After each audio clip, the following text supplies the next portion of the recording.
Ladies and gentlemen, welcome to the Maximum Extreme podcast, the ultimate movie and lifestyle podcast. I'm Bobby Stryker. I'm Yao. Today we're talking about Avengers. You are listening to the Maximum Extreme podcast. Hi Yao, how's things? Not bad, Bobby. I really think before we get any further, I really think we should introduce ourselves. And I think we've got to realise that even though we've had this idea for a long time, this is probably our first real attempt at doing this. And I think we just should introduce ourselves. So you should go first, Mr. Stryker. All right. So hi everyone. Call me Bobby. I'm originally from the UK, and as we put up on the About Us page on the site, I just needed a bit more excitement in my life. So I headed out over to Singapore, where it's sunny every day and people are friendly. Food tastes good, and I get to watch a lot of international movies and mingle with interesting people, and I thought, what else can I do with my time out here? And I remembered that Yao once made a suggestion that we do a podcast, and we started talking about it, and finally, after a lot of headache and missed timings, we finally managed to get this thing on the road. Yeah. Well, I think the funny thing is that when we had the idea, well, I say we, but it was really me, had the idea to do the podcast, it was quite funny because we were both single at the time. And it wasn't going to be film reviews and so on. It was about general life, going out, going crazy, and just being a single guy in London. Because at the time, I think you lived in London. That was just before your international escapade. Or just after you moved to Singapore, and I was convinced you'd be coming back to London in like a few months' time, how long has it been now? 3 years in Singapore? It's coming up to 2 years, yeah. Oh, 2 years? God, it feels longer. So, you've really settled in then. The idea came about ages ago. I can't even remember when. Was it like 5 years ago? It was a long time ago. And I think procrastination and just life got in the way, and I'm glad you came back to me and let us do this. Okay, well, I think it's good for people to know a little bit about you. All people know about you is that you wanted to go to Singapore, you live in Singapore, and you're happy there. I think introduction should be a bit more. I'm going to introduce myself properly. So my name is Yao. I'm a UK-based, London-based person. So yes, I love the misery of the UK. I love the fact people don't love talking to each other on the tube. And I love the fact that I can go to West End, a musical or production anytime I want, even though I never go. And I just love the life and the rhythm of London. And cinemas aren't too bad here, especially if you don't mind spending a fortune to go. I think if you want more of an introduction, you go to our website properly and just look at who we are. And I guess Bobby's done a reasonably good job of introducing ourselves. Just a brief summary. Yeah. So I think you can never get down to the true core and the essence of who we are. That would be like a book, like Ulysses or I don't know, something. I think book's the wrong word. I think it's tome. That would be a tome. Yeah, like 100 volumes. Then you still wouldn't really understand where we're coming from, because we don't really know ourselves. Those would be the formative years. Yeah. Anyhow, moved out to Singapore, and life's pretty good here. And how do we meet? We've known each other for ages now, right? Since, I think, university. We met in university. Yeah. I've got the real story of how we met, which is my real story, and you've got your version of how we met. The story is story. We were in our dorm. I was playing the 06 string. Then suddenly I had a knock on the door, and there was this guy like, "Hey, hi, I'm Yao." And I was like, oh, crap. I thought, okay, I better keep the sound down. He's going to kick the crap out of me. And then somehow we became friends. I'm not really sure how. Yeah. Actually, no, that's the part. Okay, I get what you're saying. Okay, yeah, yes. Okay, yes, I realized the substance, the material that brought us together. Yeah, let's avoid that subject for now. I love subtext. Should we talk about Avengers? Or do you want to talk about movie news in general? Do you know anything about movie news at all, or are you not really tuned into what's going on? Maybe not as much as I wish I was. But no, I think let's go into Avengers. It's been out for a while, so alright, yeah. If you're one of the 10 people in the world that hasn't seen it yet, you should, because it's pretty great. and yeah, I loved it. I've seen it twice. Thinking about seeing it again, and I just think it's pretty amazing how Whedon's done this amazing job of All right, stringing all right, all right, all all these right. Let's guys stop. together. Let's stop for 1 second there, because All right. some people may not know who Joss Whedon is. What do you know of Joss Whedon? I don't know much. I know you're gonna go on about this for a while. You were a fan of his, what was it, his Firefly and Buffy days. I know he did those. I've seen Serenity and I love Serenity, but I haven't seen Firefly. So that's what I knew of him, and I knew he scripted a few things, some of it which hasn't been so good. I think wasn't he involved in Alien Resurrection, which was terrible. But despite that, I think I was really optimistic, and yeah, it turned out great. So yeah, what do you fill in the blanks? What do you know about Whedon? Okay, so for me as a geek, Joss Whedon has been a seminal director in some episodes of Buffy, but he's been an amazing writer and showrunner for Buffy. Did you ever really get into Buffy the Vampire Slayer? Not the movie, which we shall not talk about, but the actual TV series that was 8 series long. Did you ever watch any of that? No, none of it. I didn't even catch a single episode. I'll be very brief about that, because it started off as something a bit goofy and it morphed into something transformational. So one thing I'll say about Joss Whedon's work, so this is Firefly, Serenity, Dollhouse even. Have you ever heard of Dollhouse? Nope, that's Okay, we won't bother talking about Dollhouse then, because that wasn't commercially successful.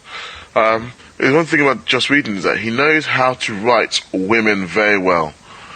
And when he writes women in such a way that he gives them character, gives them strength. The problem with a lot of comic book movies and sci-fi material is that women are very, very badly depicted, especially when written by men, or even in some cases, sadly, with other women in sci-fi. They're always vulnerable.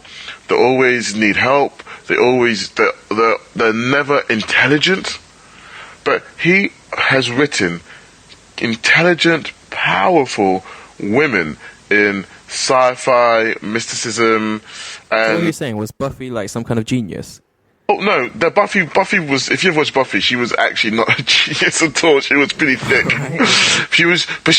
Buffy was written as a kind of like slightly like a fluffy-headed character at first, but she became more of a meathead. She became more of a kind of like me smash kind of. Okay, I'm the Slayer. I smash monsters.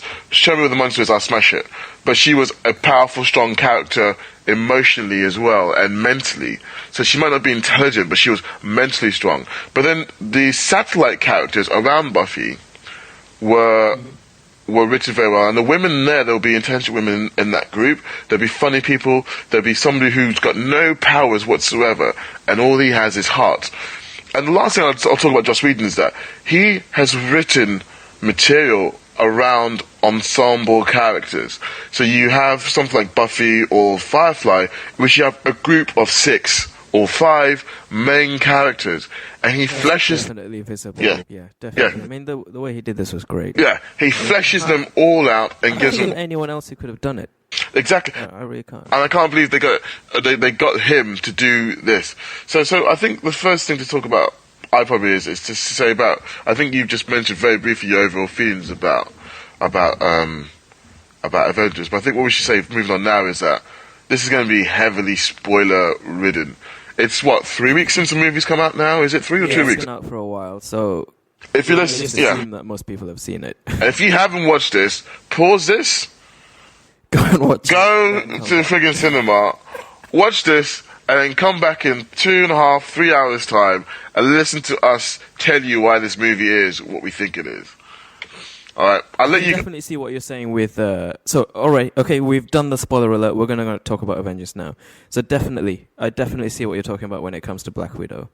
I mean, she was a terrible character in Iron Man 2. I mean, I was one of the guys who was reading the forum saying, okay, I wish she wasn't in it. She was terrible, but not that she detracts from any of the big guys in this movie. The movie wouldn't have been as good if she wasn't in it. Yeah. There were scenes with her which were so powerful and so well done.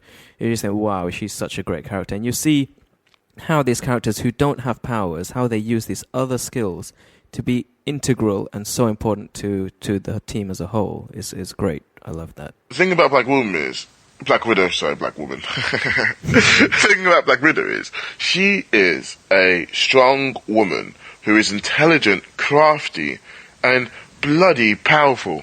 So I think the first scene of her scene, which is one of the first scenes in the movie, is where she is being tied up and looks like being interrogated by these. She's in a bad situation. She looks like she's about to get beaten up or killed or something. Right. Yeah. And she does a Charlie's Angels 2. Have you seen Charlie's Angels 2? Yes, I have. So she does a convincing job of Charlie's Angels 2. Watching that scene. Charlie's Angels 2 didn't do that, but if you ever watch Charlie's Angels 2 where Drew Barrymore is tied up in the chair and she fights guys, there's loads of rope trips going on. Yeah, that was like a comedy. Floating, yeah. She's floating, she's doing all this stupid stuff, and she's supposed to be doing kung fu, but she hasn't got the physique. Yeah, but this was like everything there. The fact that she was tied up was of her own decision. Yeah. Like she had written it to be that way. And every scene with her is that way. If she looks like she's in trouble, actually, the only time she genuinely is in trouble is with my favorite character. We'll come to that later. But every other time is of her own choosing, of her own devices, and that is genius. Yeah. So Black Widow, intelligent, fast, well written, and actually adds to the movie.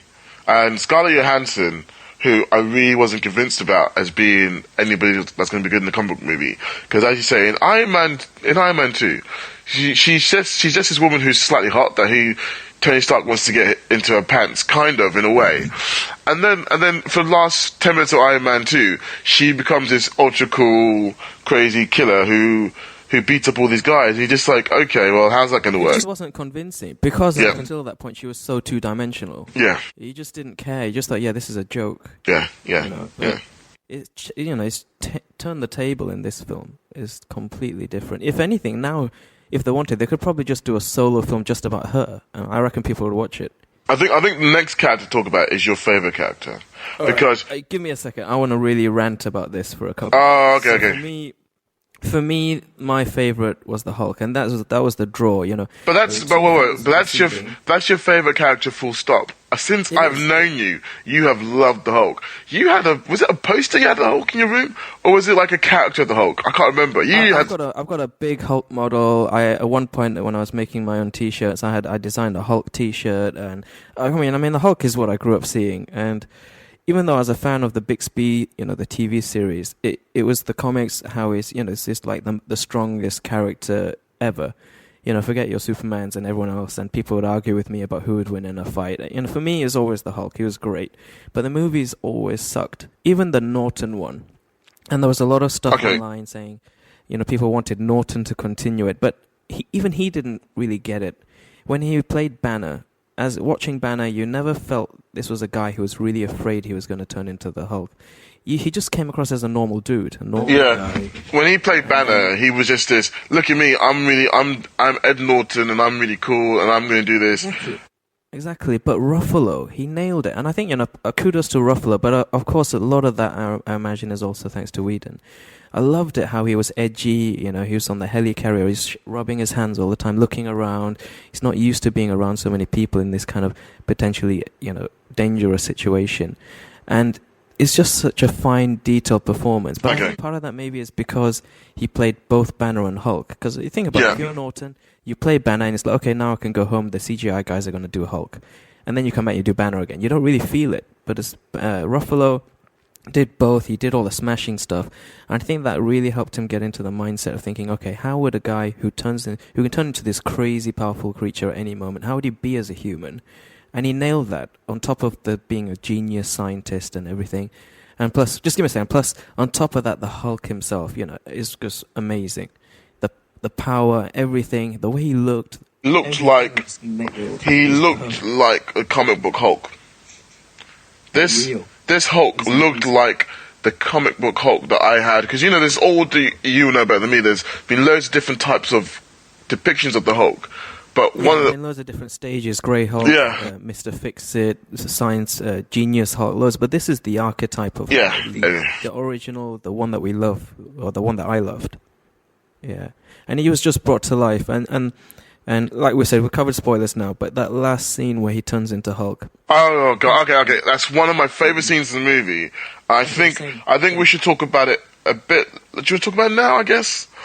I don't know. I mean, what's okay? Fine. What else do you want to mention? Well, before we talk about that, I think it's important to say that we have both watched this film twice, and when I watched it the second time, I realized why I loved his performance. Because you're right, it wasn't when he was about to blow that he felt it. The whole time, he was shifty, he was uncomfortable, he was literally. You could feel there's a tension, that there was something he's holding back, and the whole time you're just like, I'm watching it again after seeing the scene where he tells you his secret as the Hulk. His secret is my favorite line in the whole film. You can see that is the moment. That is the best scene for me in the whole film. Okay, I think we might just say it because we've done the spoiler scene. You described that scene. So set up a little bit and then tell us exactly what he does. So everyone knows the famous line. You know, the famous Hulk line is, "Don't make me angry. You won't like me when I'm angry."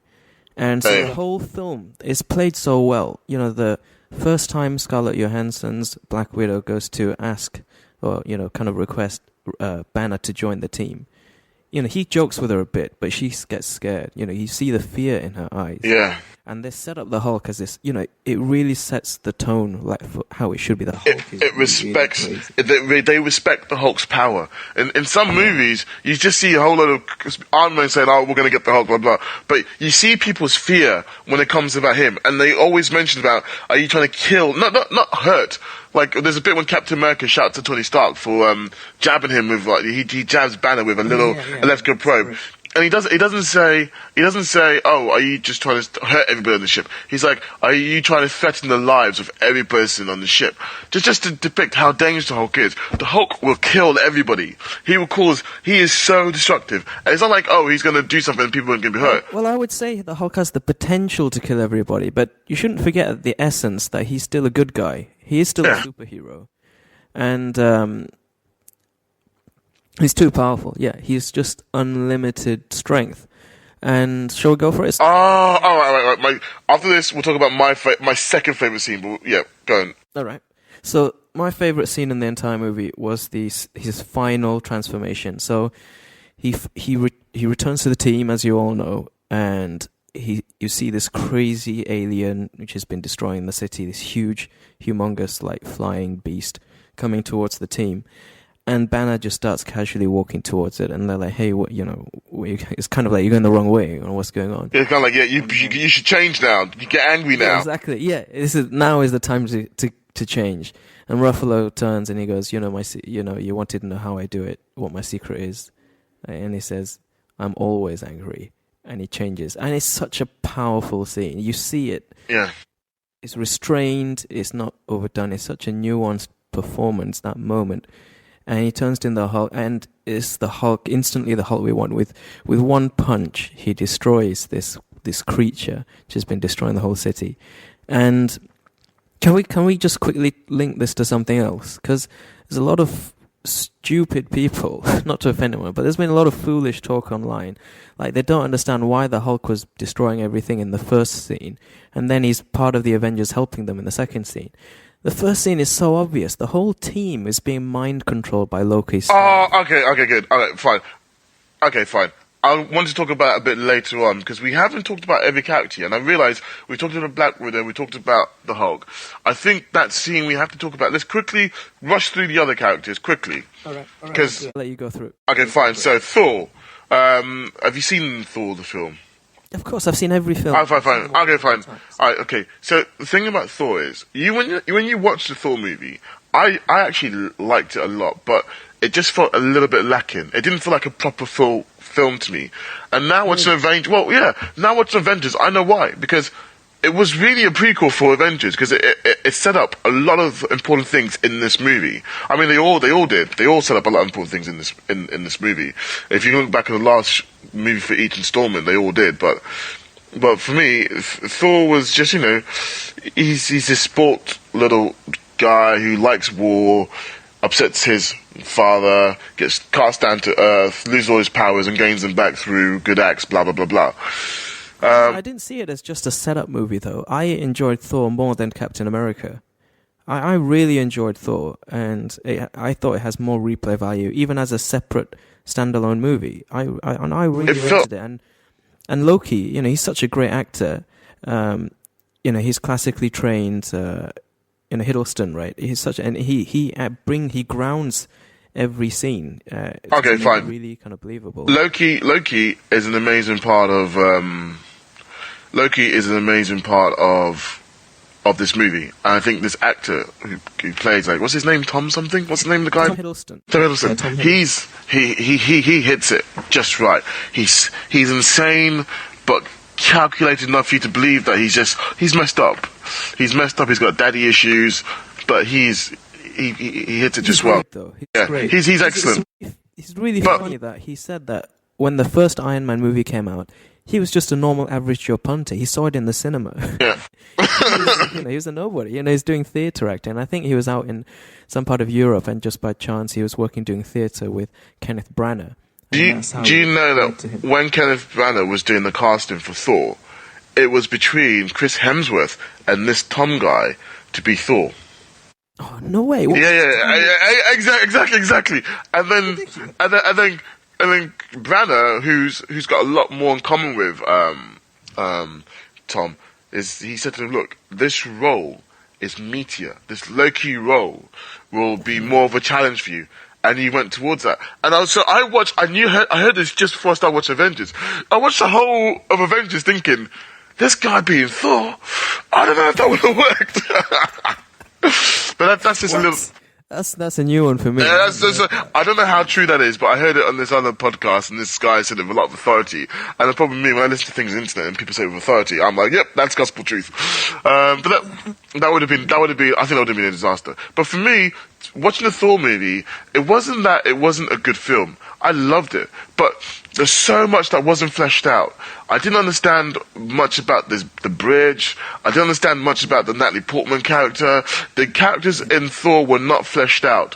And I think what Whedon does in his movie is he fleshes out the characters in a way that you don't expect. He doesn't say, "Oh, this is their backstory. This is it. Do with it."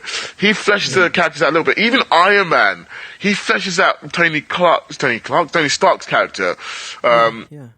In such ways that he shows his relationship with Pepper Potts. He shows it more than you see the relationship in Iron Man 1 or 2. And maybe it's because of Iron Man 1 or 2 that I felt that I learnt more about their relationship and their time together in this movie, which blew my mind. Stark was great. Tony Stark in this, you kind of see him. I loved the way he came kind of full circle. I mean, there was a whole line. So we hinted earlier that the staff was mind controlling them all, so they started arguing, and that is why the Hulk was being influenced. And when he did change into the Hulk, he attacked everyone. But during that bickering kind of scene, there's that one scene he was like saying, "You wouldn't risk everything for Captain America says to Robert Downey Jr. So Captain America, he's clearly a hero. Out of all these guys, he's clearly. He would jump on a grenade, literally, and he did in the Captain America movie. Yeah, he did. He jumped on the grenade to save everyone. Yeah, and he goes. He called it straight. He said, "Stark, you wouldn't do that. You're not a hero. You're just a man in a suit." But it goes full circle. He does jump on the grenade. He does. The nuclear grenade? Yeah. Yeah, exactly. That's really touching. It's so sad. He's trying to call Potts, and she doesn't pick up, and he's potentially going to die.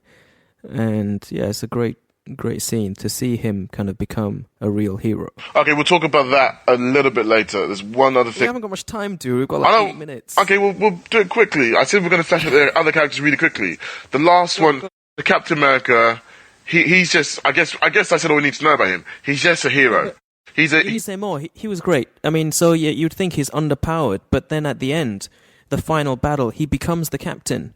The others are not warriors, they're not soldiers, they can't lead, so he assumes the role that he needs to. And they all listen to him, and It works. and he gives, And that's he what gives, he's there for. he gives excellent advice. Like his advice to Hulk was superb.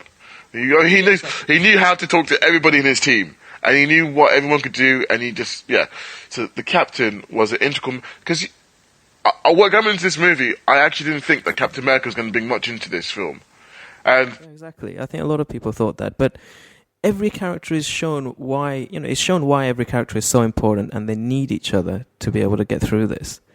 They're each given equal amounts of limelight and equal levels of importance. It's great. Okay. The balance is perfect. one thing I want to say before we do have to end this is one of my favorite things about this movie is, when you're kids and you say, how strong is this character? How strong is that character?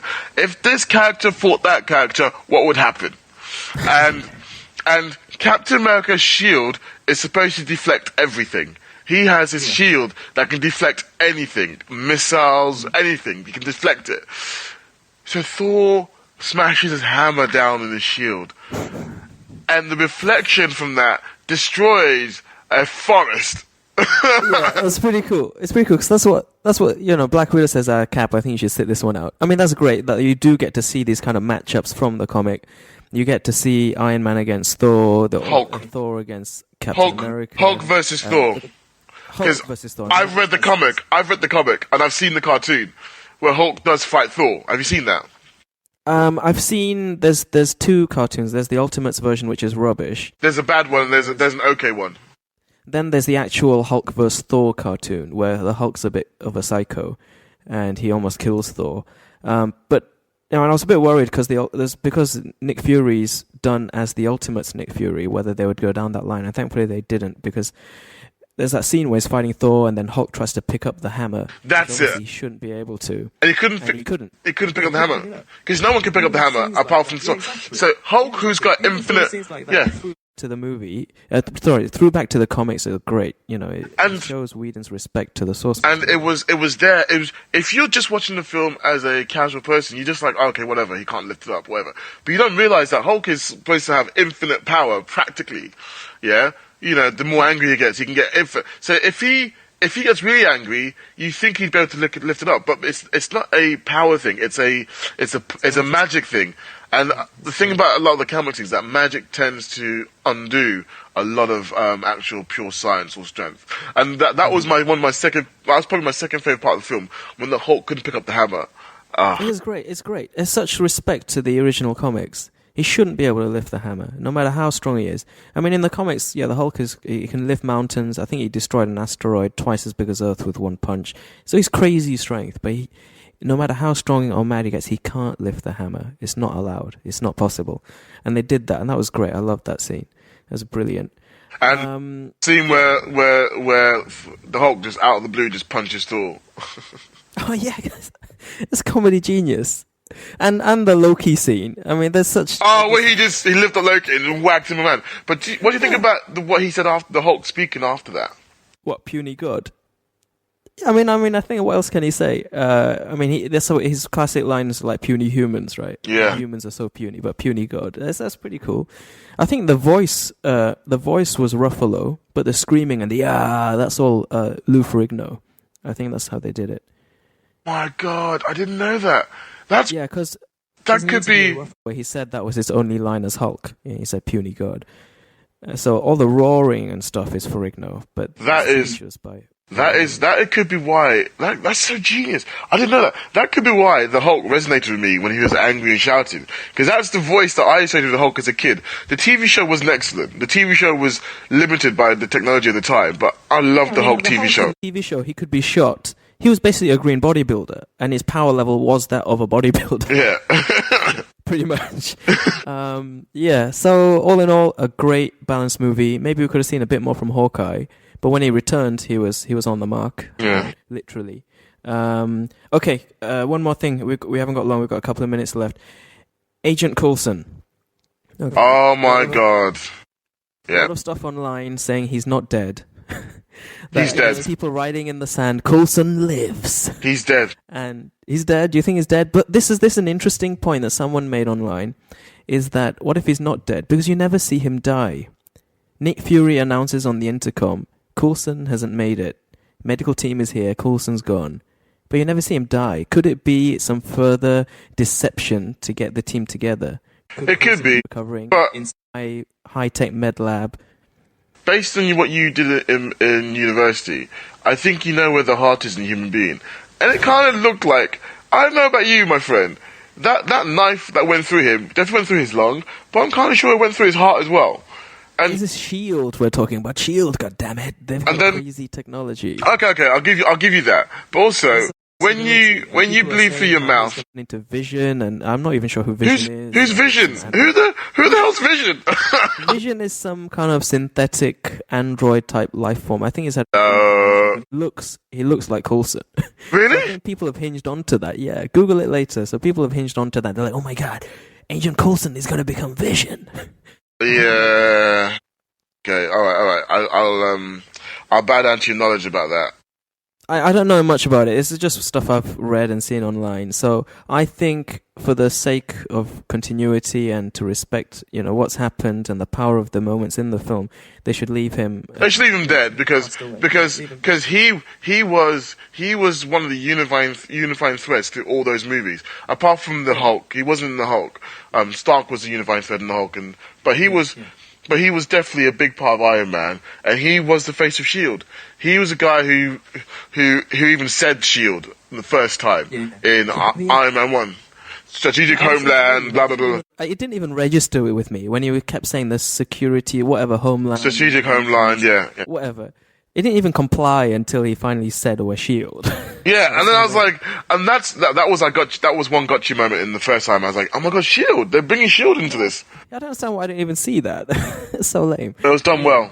I guess the last thing to say is probably about the sacrifice play that Tony Stark does, and it's out of character. And if you really listen carefully, you could have suspected it was kind of coming. Out of character? I mean, the character arc was done such that it was in character by the time we reached that point in the film, right? Okay. It wasn't inappropriate. No, because the thing about him is, he's risked his life in Iron Man 1, Iron Man 2, but he's risked it in such a way that if he tried hard enough, there was a way out of it. And you listen to him in this movie, he's always like, there's always a way. I'd cut the wire. I'd do this. I'm a genius. I could figure out a way out of anything. But when he went to take the nuclear weapon through the portal to the other side, his power was low. He had no idea how he could actually safely get back. And that's because he was pushed to a point. Yeah, but he never did that. He never did that in any of his other movies. He's been pushed to this point before, and he showed his true colors, and he's a hero. All-American hero. And then, as he falls down to Earth, Thor, in other movies, Thor can fly in 2 seconds. But for some reason, Thor's like, oh, I better power up now so I can maybe try and save him in time. He was starting to spin his hammer. He was about to. Yeah. I guess. The Hulk got there first. Our friend, the Hulk, cut him to the chase. Cool. I'll tell you what. I was so annoyed. This is my only gripe with the Avengers. Only gripe. Wow. This is probably my only gripe with the Avengers. Is that in Singapore, we didn't get the second post credits. Oh my god! What? What did you get? What did you get at the end of the film? We got the Thanos scene, but we didn't get the shawarma scene. What's the shawarma scene? See, you didn't get it. Well, apparently, when the movie premiered in the States, on the day of the premiere, Whedon recalled everyone to film one last scene. And, everyone got the Thanos scene. I'm not so familiar with Thanos, actually. I had to look him up. Say again? I had to look him up. I didn't know who he was. I had to look him up as well. So we got the Thanos scene. I think that's the standard scene. But in the States, there was a post-production scene, like right at the end of all of the credits, where there's no speech involved. They're all sat around a table. And, Tony Stark, after he's been saved by the Hulk, he's like saying, oh yeah, you guys heard of a shawarma? We should get a shawarma. I'm not sure what it is. At the end of all the credits, they're sat around eating shawarmas. Apparently, it's just a funny kind of throwaway scene, but I would have loved to have seen it, because they've all just been fighting, risking their lives, and now they're all just sat around stuffing their faces. And apparently, it's quite a humorous moment. But we haven't got that on Singapore side. I'm not sure. I didn't see that, and I think the first time I was there, I waited to right at the end to. It wasn't there, was it? I don't think it was there because I was one of those geeks in the cinema just waiting right to the end. Well, now everyone knows. Everyone sits to the end of them now. Well, pretty much, usually. a lot of people do. Not everyone. I think a lot of people do. How could there be anyone who doesn't know anymore? Well, there's a lot of, there aren't that many of us geeks around, Bobs. There aren't that many people who care about. Hey, don't include me into that geek collective of yours. Oh, I'm sorry. You're the guy who's been you're just a movie fan who loves the Hulk, loves comics, and has been I had a model of the Hulk since whilst you were like in your 20s, you had a model of the Hulk, and you made a T-shirt of the Hulk. So yeah, you're right. You're not a geek. I take it back. Forgive me. Forgive me. You're cool. Yeah, you're cool. You're cool. I balance it well. I think I balance it pretty well. Anyhow, look, we've exceeded our time. All right. Everyone, thank you for listening. I hope you've enjoyed listening to the Maximum Extreme podcast. If you've enjoyed what you've heard, please do subscribe to us and also like our Facebook page. And we'll be back in a week's time. Hopefully, if Yao can get around to watching it, maybe we'll talk about The Raid. I saw it last night. Great film. Yao, so yeah, any last words? No last words because I intend to live long beyond this. But All right. yeah, it was fun. I think we had a good chat. Okay, guys, everyone watch The Avengers if you haven't seen it, and we'll see you all in a week's time. Take care. Bye. Bye.